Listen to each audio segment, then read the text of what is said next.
informativo.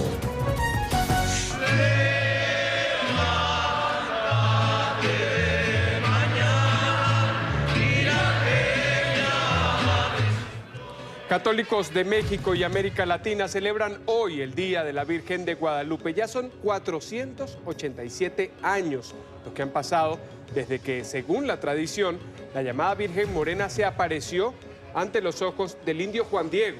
Así es, por estos días hasta la Basílica de Guadalupe en Ciudad de México llegan miles de peregrinos. Se calcula que a las celebraciones asistan por lo menos 8 millones de personas. A esta hora el Papa Francisco también ofrece una misa por la llamada Patrona de América.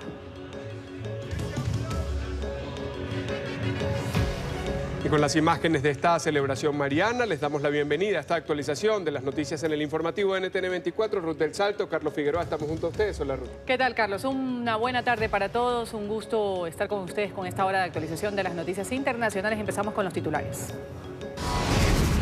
Yo creo que no podemos dejarnos provocar, no podemos dejar que Venezuela empiece a emplear este tipo de maniobras como herramientas de provocación. Obviamente el continente debe estar alerta. Esto no es solamente un acto inamistoso con Colombia, sino es un acto inamistoso frente a un continente. Primera reacción del presidente de Colombia a la llegada de aeronaves rusas a Venezuela para maniobras militares conjuntas. En entrevista exclusiva con la directora de NTN 24 y Noticias RCN de Colombia, Claudia Gurizati, el mandatario dijo que Nicolás Maduro tiene como estrategia crear supuestos planes de invasión con el objetivo de perpetuarse en el poder.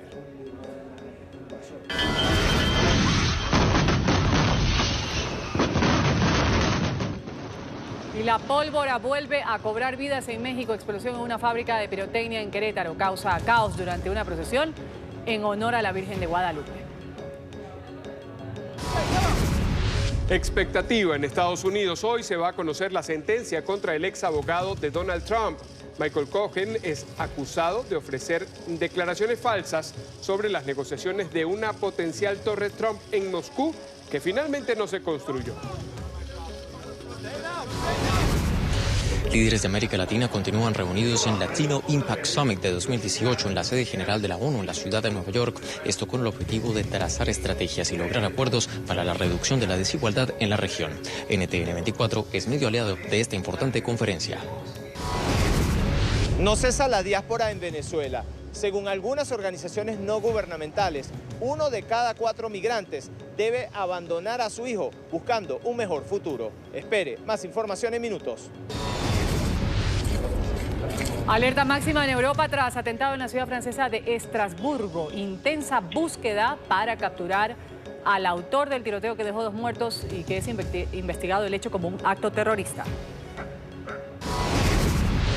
Dura prueba para Theresa May. La primera ministra británica enfrenta esta tarde una moción de confianza de su propio partido. De esta votación depende ahora su permanencia en el cargo.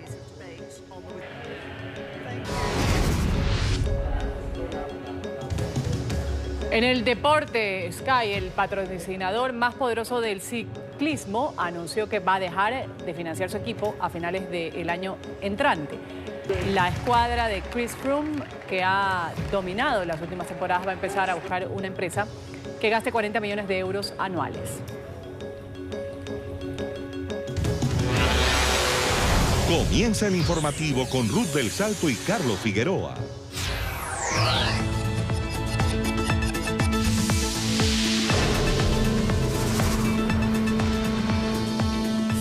Bienvenidos. Los que defendemos la democracia no podemos caer en el discurso belicista del dictador. Estas son las palabras del presidente de Colombia, Iván Duque, al referirse al episodio de los aviones rusos en Venezuela.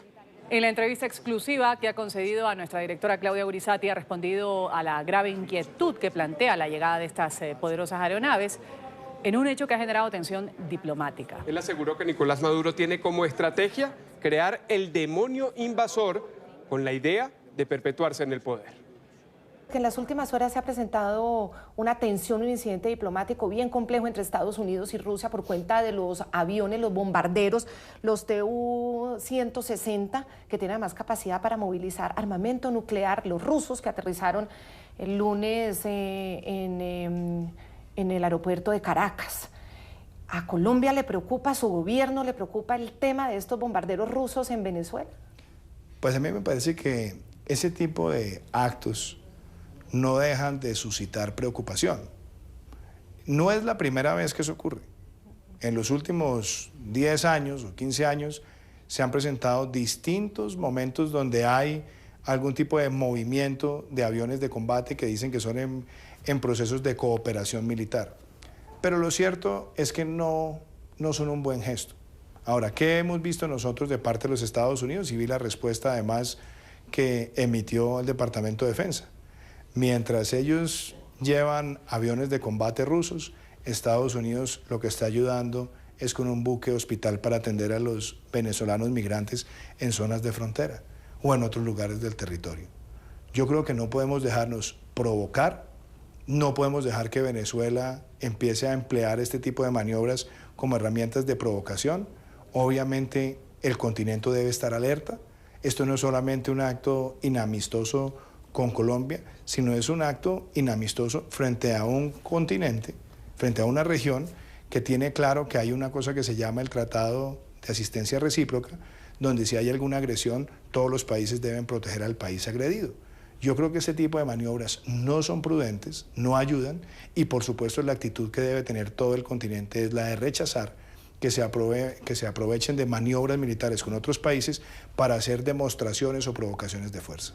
Ellos argumentan, el gobierno de Venezuela, que esto se hace precisamente para mostrar que están en son de paz frente al despliegue y bases militares de los Estados Unidos por todo el continente. Mire, Claudia, una de las características que ha tenido la dictadura de Venezuela, y en particular el dictador que hoy gobierna Venezuela, es tratar de crear un demonio invasor, para él tratar de atornillarse en el cargo una vez más y tratar de generar exacerbación popular. Esa ha sido siempre la forma en la que han procedido. Por eso yo he sido claro, nosotros, los países que defendemos la democracia, no podemos caer en el discurso belicista que quiere el dictador para perpetuarse en el poder. Por eso el lenguaje que nosotros tenemos que usar es el del multilateralismo y las sanciones implacables. Por eso ha sido tan efectivo esa campaña que iniciamos nosotros para que más países denuncien al dictador ante la Corte Penal Internacional. Y ahora hablemos del fenómeno de la migración, porque Colombia ha resultado ser el mayor receptor de los venezolanos que están huyendo de esa crisis humanitaria tan terrible a la que están sometidos. Estamos hablando de dos escenarios, uno pesimista y otro más optimista. El optimista dice que no van a pasar de 2 millones de venezolanos los que se queden en Colombia. El pesimista habla de 4 millones de venezolanos con un costo de más de 20 billones de pesos, lo que costarían 4 años, comparado con 12 billones y serían solamente 2. ¿Qué ha logrado su gobierno para que los demás países, la comunidad internacional, realmente también se comprometan con estos costos? ¿Qué hicimos? En el marco de la Asamblea de Naciones Unidas se hizo una gran reunión de alto nivel donde empezamos a solicitar la movilización de recursos, donde se constituyeron fondos de organismos multilaterales, donde además se habló de la urgente necesidad de tener un estatus de protección temporal entre varios países para que no sea solamente Colombia el que absorbe todo el peso del flujo migratorio, con todo y que seguramente tendremos la mayor carga. ¿Cuál es la apuesta? Y en esto quiero ser claro. Aquí podemos tener las mejores políticas, pero si no se enfrenta a la causa principal, que es la dictadura de Venezuela, por supuesto que el éxodo va a seguir creciendo. Por eso esa dictadura hay que arrinconarla con todas las sanciones multilaterales, con la investigación y una sanción de la Corte Penal Internacional y también propiciando lo que hizo la Unión Europea, sancionando no al pueblo de Venezuela, sino al dictador y a su entorno hasta llegar a asfixiar diplomáticamente ese régimen. En la entrevista exclusiva con NTN24 y Noticias RCN, el presidente Iván Duque aseguró también que Colombia apoya la eventual reelección de Luis Almagro como secretario general de la OEA. Lo ha descrito como un hombre comprometido con la defensa de los derechos humanos y también los valores democráticos. Lo ha elogiado por denunciar los que llamó atropellos de la dictadura de Venezuela. ¿Colombia es de los países que apoya a Almagro como secretario general de la OEA para su reelección? Se lo digo con esta claridad, sí. El secretario general Almagro debe ser reelegido. Ha mostrado un gran compromiso en la defensa de la Carta Democrática Interamericana. Ha mostrado un gran compromiso al denunciar los atropellos de la dictadura de Venezuela. ha mostrado un gran compromiso en propiciar la reflexión del continente sobre la crisis migratoria detonada por la dictadura de Venezuela. Creo que ha sido un secretario general comprometido con la defensa de los instrumentos que tenemos en el continente para hacer valer los derechos y proteger la democracia. Y en esta entrevista exclusiva con nuestra directora de Noticias RCN y también de NTN24, Claudia Gurizati, el presidente Iván Duque también aseguró que sí firmaría la extradición del ex jefe de las FARC, alias Jesús Santrich, capturado en abril pasado por el presunto delito de narcotráfico. El mandatario ha advertido que está en riesgo la cooperación judicial con los Estados Unidos porque se está presumiendo que la solicitud está hecha sobre una información falsa. En este momento, el trámite de extradición está en manos de la Justicia Especial para la Paz, jurisdicción colombiana que en octubre pidió a Estados Unidos las pruebas para determinar si los delitos fueron cometidos posterior a la firma del acuerdo entre las FARC y el gobierno del antecesor de Iván Duque, Juan Manuel Santos. El otro punto es que en el acuerdo parecía muy claro que en los casos de delitos posteriores al acuerdo, en el caso, por ejemplo, del narcotráfico en el que está involucrado Santrich con un pedido de extradición, pues la jurisdicción especial lo que tenía que evaluar es si estos hechos se cometieron antes o las pruebas corresponden a antes o después de los acuerdos. Ahora están decretando pruebas, como decidiendo si hay pruebas o no de la actuación de Santrich. La Procuraduría dijo que se extralimitó. ¿Usted qué piensa frente a eso y qué petición le hace a la JEP? Yo creo que aquí tenemos realmente un hecho frente al cual se necesita mucha claridad. Primero, una Corte Federal de los Estados Unidos solicita una detención en una operación que adelantan la DEA y la Fiscalía General de la Nación por un delito de narcotráfico cometido por la solicitud que hace el juez después de la firma del acuerdo. Se captura a la persona solicitada y empieza un tire y afloje de quién es el que determina y con qué base determina si los delitos se cometieron después de la firma de los acuerdos. Ahí lo que creo yo es que puede estar en riesgo la cooperación judicial histórica que ha tenido Colombia con los Estados Unidos, porque se está presumiendo que la solicitud está hecha sobre una información falsa y es si los hechos se ocurrieron con posterioridad a la firma. Entonces, si se le pide además a un país requirente las pruebas, se está violando el mismo principio de la cooperación judicial, donde siempre hay una buena fe y una credibilidad en el Estado requirente. Por eso es tan importante que rápidamente se pueda demostrar sobre la confianza en la solicitud que esos delitos fueron cometidos con posterioridad a la firma, que la Corte Suprema de Justicia, porque ya es un tema de la justicia ordinaria, haga la valoración y ponga a disposición del presidente de la República el proceder con esa extradición.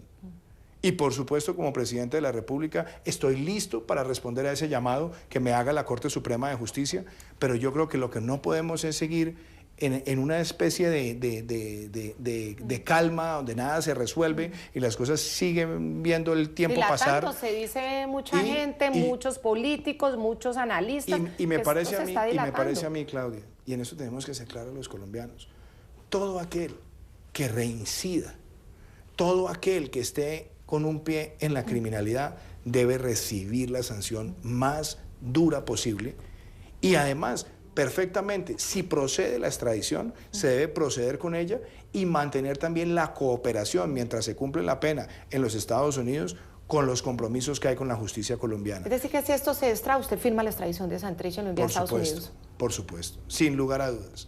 ¿Por qué? Porque hay una evidencia. Además, le quiero decir una cosa. Mi antecesor, en una locución televisada, en presencia del fiscal, dijo que la evidencia era conducente y concluyente. Entonces, con más razón, porque lo que tenemos aquí es que reafirmar el principio de que no va a haber tolerancia con la repetición. Por eso es muy importante, y yo respeto la independencia de lo que tenga que pronunciarse rápidamente la Justicia Especial y la Corte Suprema, pero aquí estamos listos para hacer cumplir la Constitución y la ley. Espere la entrevista completa al presidente de Colombia, Iván Duque, en el programa La Noche de NTN24 a las 6 de la tarde en la costa este de Estados Unidos, 6 de la tarde en Bogotá, Quito y Lima.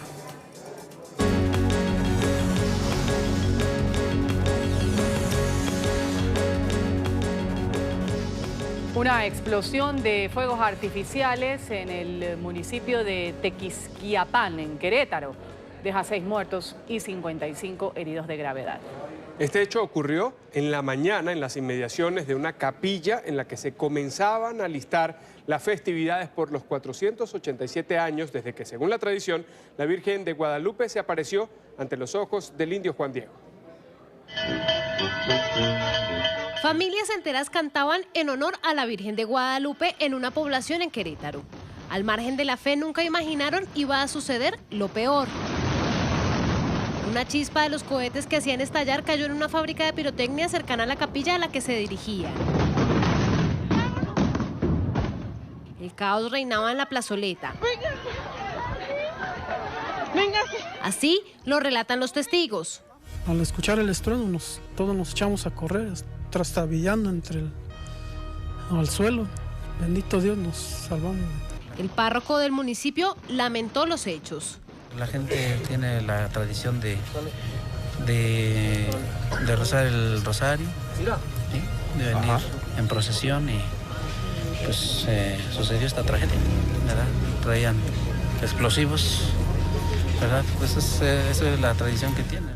La explosión del polvorín deja al menos 6 muertos, entre ellos 2 menores de 11 y 12 años y un hombre de 60 años. Según las autoridades, 4 de las víctimas murieron instantáneamente, otra mientras era trasladado al hospital y el más reciente murió mientras era tratado por los médicos. El estallido dejó además 55 personas heridas, 8 de ellas permanecen en estado de gravedad. Traen la Virgen con los cohetes para bendecirlos aquí en la capilla. Como descansan ahí fuera de la puerta de la capilla, los cohetes, echando un cohete allá abajo, cayó una chispa ahí en el centro. En el lugar del incidente permanecen miembros de la Cruz Roja, los bomberos, el Ejército y Protección Civil para adelantar las investigaciones de los hechos. El alcalde del municipio aseguró que se reforzarán los controles sobre la pirotecnia para evitar más tragedias. No podemos permitir que simplemente por libre albedrío algunos organizaciones religiosas excedan de la cantidad de cuetones. Ahorita tenemos la información que hay una comunidad que tiene concentrada más de 2 toneladas de cuetones. Esto sí es grave. Entonces estamos coordinando ya también esfuerzos con el Ejército Mexicano. La zona permanece acordonada, pese a que ya no hay riesgo de detonación. Último minuto. NTN 24. El ex abogado de Donald Trump ha sido sentenciado a 3 años de cárcel. Michael Cohen fue acusado de haber efectuado pago a 2 mujeres que dijeron haber tenido relaciones sexuales con el mandatario. Se ha declarado culpable en agosto de los cargos que se le imputaban en lo relacionado con el desembolso de grandes sumas de dinero para silenciar a la actriz de cine para adultos Stormy Daniels y a la modelo de Playboy Karen McDougal. También fue imputado por haber mentido al Congreso sobre las conversaciones que habría mantenido el presidente con el Kremlin durante la campaña electoral del 2016 para construir una torre Trump en Moscú.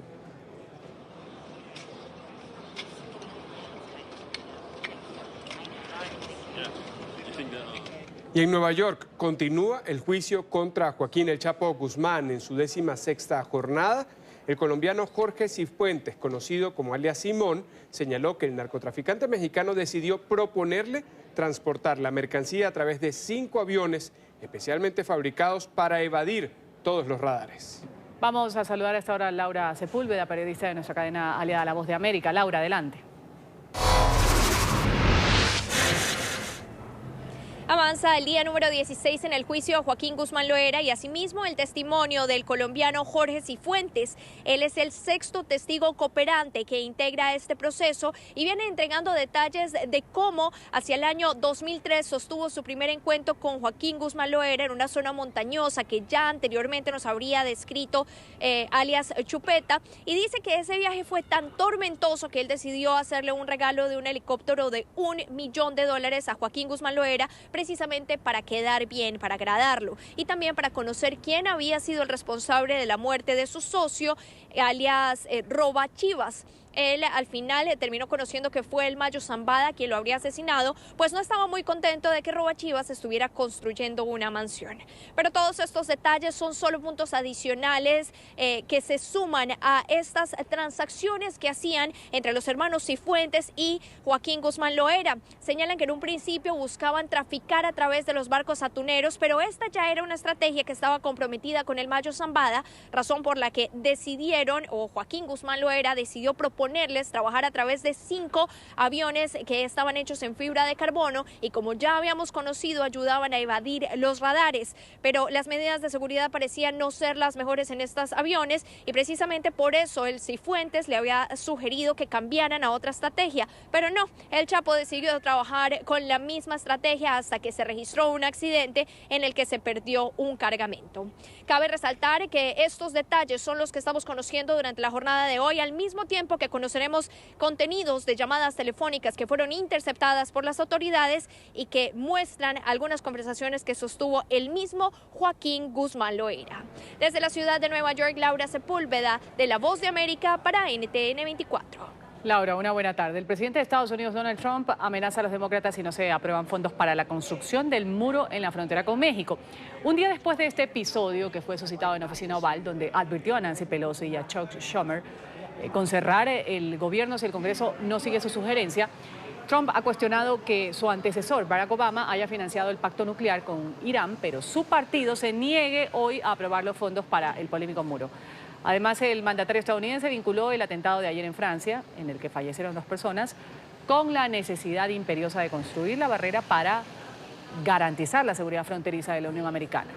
El Congreso debe aprobar nuevos fondos para la Administración Federal antes del 21 de diciembre y Trump ha exigido que en ese presupuesto se incluyan $5.000 millones para construir la valla en la zona limítrofe.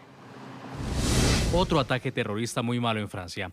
Vamos a fortalecer aún más nuestras fronteras. El líder de la minoría demócrata en el Senado, Chuck Schumer, y la líder de la minoría demócrata en la Cámara Baja, Nancy Pelosi, deben darnos los votos para obtener más seguridad fronteriza. Los demócratas y el presidente Obama le dieron a Irán $150.000 millones y no obtuvieron nada, pero ¿no pueden dar $5.000 millones para la seguridad nacional y un muro? Estados Unidos además elogia el trabajo del nuevo gobierno de México en cuanto a la migración irregular. El secretario de Estado Mike Pompeo aseguró que la administración de Andrés Manuel López Obrador ha contribuido a frenar el flujo migratorio en la frontera y que existe una buena comunicación binacional con el objetivo de controlar este problema. Las declaraciones de Pompeo se conocen justo después de que el Instituto Nacional de Migración de México anunciara que hay un plan intergubernamental para manejar la llegada de migrantes indocumentados a la frontera común. Por eso, la guerra... Insistir en la petición de asilo. Este fue el objetivo de cerca de 100 centroamericanos de la caravana migrante que marcharon hasta la sede del consulado de Estados Unidos en Tijuana.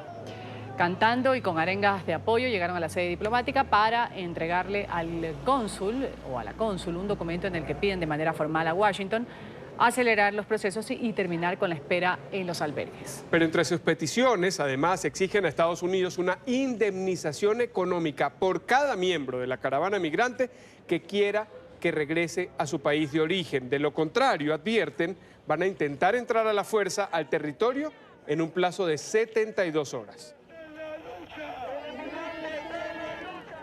Otra promesa de campaña cumplida. Esta mañana el presidente de México, Andrés Manuel López Obrador, firmó la iniciativa para eliminar la reforma educativa que fue impulsada por el gobierno de Enrique Peña Nieto. Con este proyecto, que va a ser remitido a la Cámara de Diputados, deja el camino allanado para reformar el artículo 3 de la Constitución. Con la iniciativa, López Obrador busca educación gratuita en todos los niveles, también más recursos para el sector y que menos jóvenes sean rechazados por las universidades. El mandatario anunció un plan de reconstrucción para ayudar a los damnificados por los terremotos de septiembre de 2017 en el centro y el norte de México. Vamos aquí a hacer una pausa y enseguida violencia y desmanes en Bolivia por la decisión del Tribunal Supremo Electoral de avalar una 4ª candidatura a Evo Morales para la presidencia.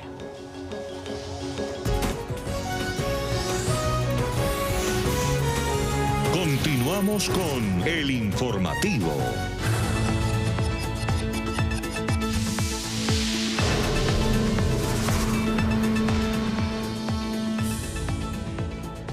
Cerca de 4 millones de venezolanos han salido del país desde la llegada del chavismo. La nostalgia invade cada Navidad y fin de año. Así es, justamente muchos deben brindar a la distancia con sus seres queridos. La diáspora sigue en aumento. En Caracas, Oliver Fernández tiene el reporte. Oliver.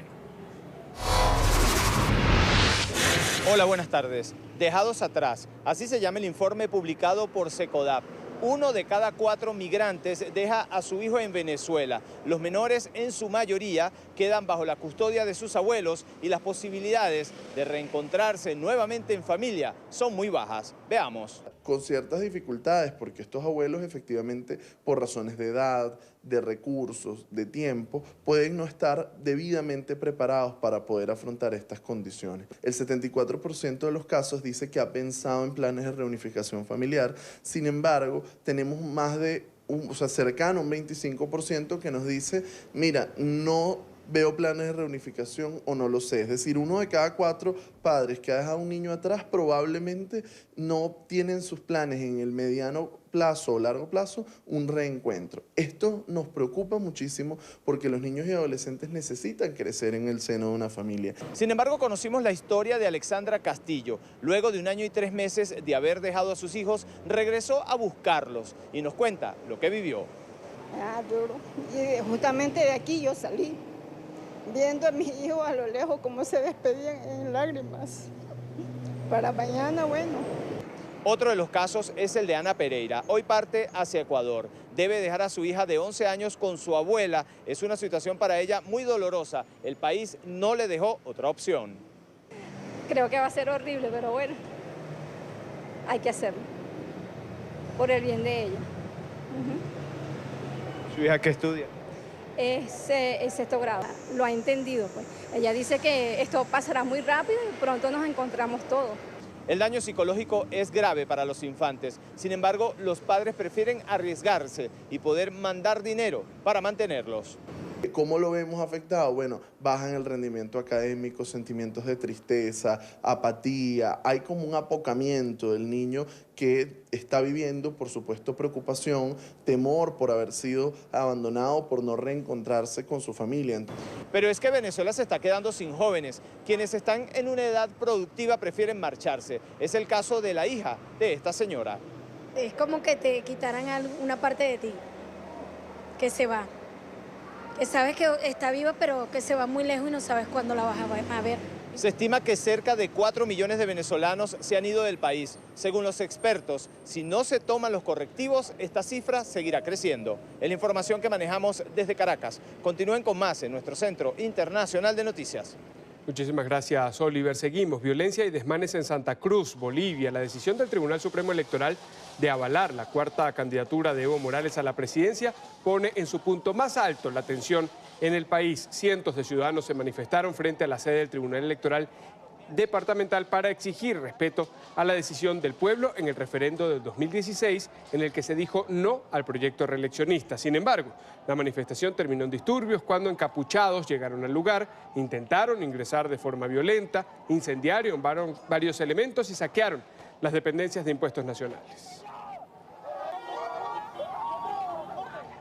Un proyecto que busca presionar al régimen de Daniel Ortega. La Cámara de Representantes de Estados Unidos ha aprobado el proyecto de ley conocido como NICA Act, una medida que busca coordinar la aprobación de préstamos al gobierno de Ortega por parte de instituciones financieras internacionales.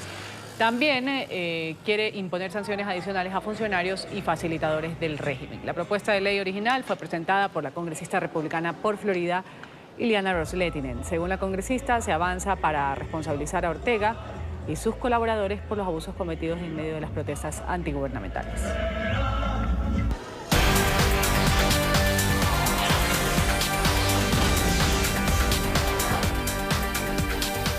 Líderes de América Latina están reunidos en la sede general de la ONU en Nueva York con el objetivo de establecer acuerdos para la reducción de la desigualdad en la región. En la segunda jornada de Latino Impact Summit, representantes del sector empresarial han compartido sus apuestas específicas para fortalecer el desarrollo humano. NTN24 es medio aliado de esta conferencia respaldada por Naciones Unidas. Alejandro Rincón, desde el sitio de la noticia con el reporte. Alejandro.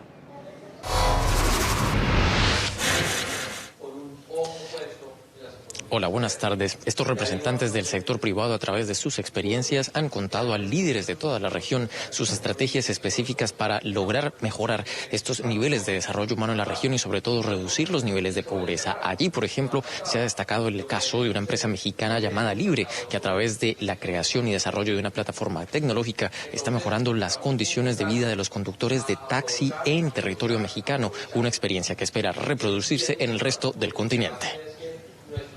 Somos una empresa socialmente responsable y que resuelve el problema de ingresos y de problemas públicos de una metrópolis, ¿no?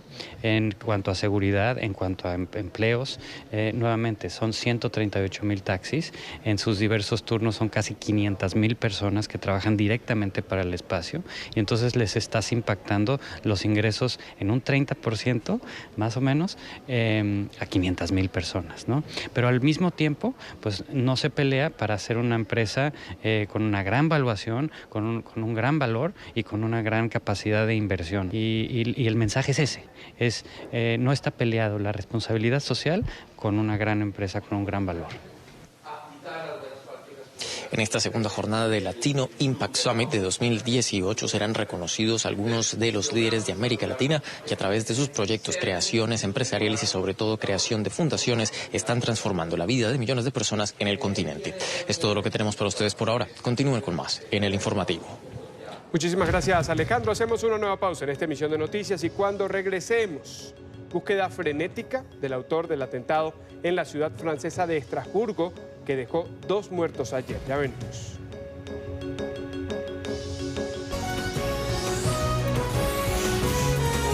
Continuamos con el informativo.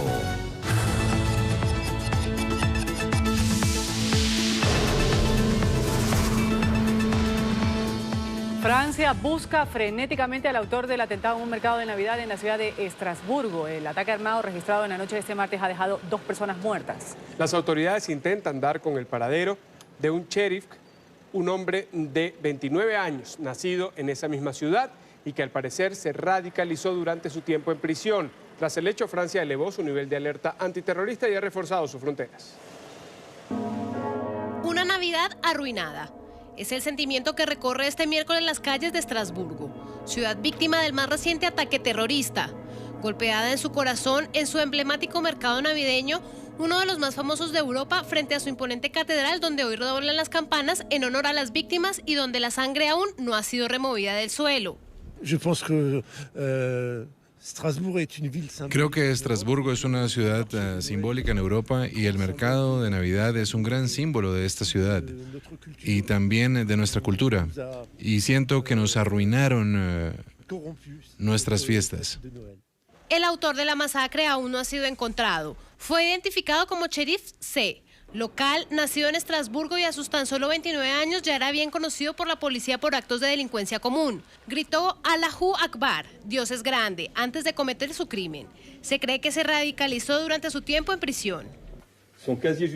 Su registro judicial tiene 27 condenas por hechos de delincuencia común cometidos la gran mayoría en Francia, pero también en Alemania y en Suiza. Ya fue encarcelado en varias ocasiones y era conocido por los servicios penitenciarios por su radicalización.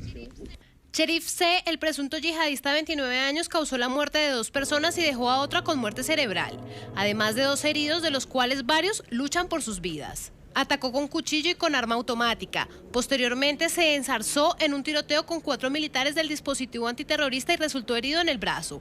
Es ahora el hombre más buscado del país y los operativos continúan. Las autoridades judiciales francesas interrogan hoy a los padres y a los 2 hermanos del criminal. La primera ministra británica Theresa May se enfrenta esta tarde a una moción de confianza a su liderazgo dentro de su propio movimiento político. Si no obtiene esta tarde el respaldo del Partido Conservador, se vería forzada a dejar el gobierno. Theresa May suspendió temporalmente sus planes para reabrir el diálogo del Brexit con sus socios europeos para recabar apoyos en esta crucial votación que se va a dar hoy, en la que depende su futuro político de lo que se diga en el foro. Dicen que lo que por agua viene, por agua se va. Theresa May se convirtió en primera ministra en julio de 2016 con la renuncia de David Cameron luego de la victoria del Brexit en las urnas. Ahora es ella a la que alguna vez la prensa se refirió como la otra dama de hierro, la que podría verse forzada a dejar el gobierno. Este miércoles se enfrenta a un crucial voto de confianza contra su liderazgo promovido por el sector eurófobo del Partido Conservador, inconforme por lo pactado con Bruselas para sellar la salida del Reino Unido de la Unión Europea. Aunque es un proceso interno dentro de su propio movimiento político, May sabe que su continuidad en el Ejecutivo pende de un hilo. Competiré por este voto con todo lo que tengo. He sido miembro del Partido Conservador por más de 40 años. Todo ocurre después de que 48 diputados conservadores hayan enviado las cartas necesarias para activar este proceso, que tiene lugar esta tarde en la Sala 14 de la Cámara de los Comunes. Si May gana la votación, no podrá realizarse por un año otro procedimiento similar interno, pero si pierde la formación en el poder, iniciará su propio proceso para elegir a un nuevo líder que implicaría la renuncia a la jefatura de gobierno de quien fuera la ministra del Interior de David Cameron. Un nuevo líder no estaría en el cargo antes de la fecha límite legal del 21 de enero. Por lo que una elección de liderazgo corre el riesgo de entregar el control de las negociaciones del Brexit a los parlamentarios de la oposición en el Parlamento. El nuevo líder no tendría tiempo para renegociar un acuerdo de retiro. La coyuntura ha forzado a May a suspender su visita a Irlanda, donde iba a continuar su gira europea para intentar mejorar el acuerdo del Brexit. La Guardia Civil ha llevado a cabo una de las mayores operaciones contra el tráfico de armas en España. En el operativo se han decomisado 322 armas de fuego y más de 50.000 cartuchos. NTN 24 está allí en el lugar de noticia con Marcelo Moncayo. Marcelo, buenas tardes, adelante. Hola, ¿qué tal? Un saludo para todos ustedes desde Madrid, amigos televidentes. La Guardia Civil informó de la desarticulación de una red de traficantes de armas que trabajaba en distintas ciudades de este país. La Guardia Civil incautó más de 300 armas entre fusiles de asalto y armas cortas. La importancia de esta operación radica no solo en el elevadísimo número de armas de fuego intervenidas, sino en que 275 de ellas eran armas cortas, pistolas y revólveres, que, como saben, dado su reducido tamaño y facilidad de ocultación, son las que más demandan los delincuentes. Igualmente, es reseñable que se hayan intervenido también 12 armas de guerra, fusiles de asalto AK-47, subfusiles SUCI, alguno de ellos incluso dotado de silenciador, y pistolas ametralladoras, armas estas especialmente peligrosas y potentes por su capacidad para hacer fuego automático y, en consecuencia, para disparar a ráfagas.